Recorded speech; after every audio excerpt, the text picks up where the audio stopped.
Hi friends, welcome back to our YouTube channel. അപ്പോൾ Bigg Boss Malayalam സീസണിൻ്റെ ഏറ്റവും പുതിയ അപ്ഡേറ്റുകളായിട്ടാണ് ഇന്നത്തെ വീഡിയോയിൽ വന്നിട്ടുള്ളത്. ഒരു ഏറ്റവും ഇമ്പോർട്ടൻ്റ് ആയിട്ടുള്ള ഒരു അപ്ഡേറ്റ് ആണ്.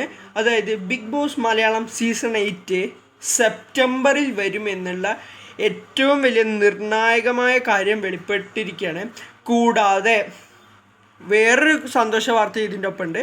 സെപ്റ്റംബറിൽ തന്നെ മലയാളം, കന്നഡ, ഹിന്ദി, തെലുങ്കു, ബംഗ്ല എന്നീ ഭാഷകളിലും ഒരേ സമയം അതാത് സീസണുകൾ തുടങ്ങുന്നതായിരിക്കും. അതായത് ബാക്കിയുള്ള ഹിന്ദി സീസൺ ആയിക്കോട്ടെ, കന്നഡ, തമിഴ്, തെലുങ്ക്, ബംഗാൾ എല്ലാ സീസണുകളും ഒരുമിച്ച് തുടങ്ങാൻ, അതും എല്ലാത്തിൻ്റെ റേറ്റ്സും ജിയോ ഹോട്ട്സ്റ്റാർ വാങ്ങി എന്നുള്ള അല്ലെങ്കിൽ കോൺട്രാക്റ്റ് അവർ റിന്യൂവൽ ചെയ്തിട്ടുണ്ട് എന്നുള്ളതിൻ്റെ ഒരു ഡീറ്റെയിൽസ് നമുക്ക് കിട്ടി.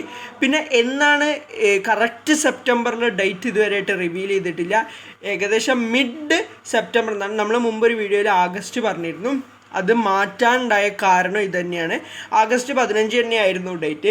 അതിൽ നിന്ന് മാറ്റാനുള്ള കാരണം അഗ്നിപരീക്ഷ വരികയും അഗ്നിപരീക്ഷയുടെ കാര്യങ്ങൾ നമ്മൾ പറയുന്നതായിരിക്കും അടുത്ത വീഡിയോയിൽ. അഗ്നിപരീക്ഷ എന്നാ തുടങ്ങുന്നത് അതും ഏകദേശം റിവീലായിട്ടുണ്ട്. അപ്പോൾ ഈ സീസൺ, അതായത് ഒറിജിനൽ അഗ്നിപരീക്ഷ ആയിട്ടുള്ള സീസൺ സെപ്റ്റംബറിലേക്ക് നീളാനുണ്ടായ രണ്ട് സാഹചര്യമാണ്. ഒന്ന്, ഇവർ ഒരുമിച്ച് ഇത്രയും സീസണുകൾ ഒരുമിച്ച് ഇറക്കുക എന്നുള്ളതും. രണ്ട്, ഈ അഗ്നിപരീക്ഷയാണ്. അപ്പോൾ അത് രണ്ടും കാരണമാണ് സെപ്റ്റംബറിലേക്ക് പോയത്. സെപ്റ്റംബർ സെക്കൻഡ് വീക്കോടെ ആയിരിക്കും ബിഗ് ബോസ് തുടങ്ങുക. അപ്പോൾ ഇനി പ്രഡിക്റ്റഡ് ലിസ്റ്റൊക്കെ നമ്മൾ ഈ ചാനലിൽ വരും.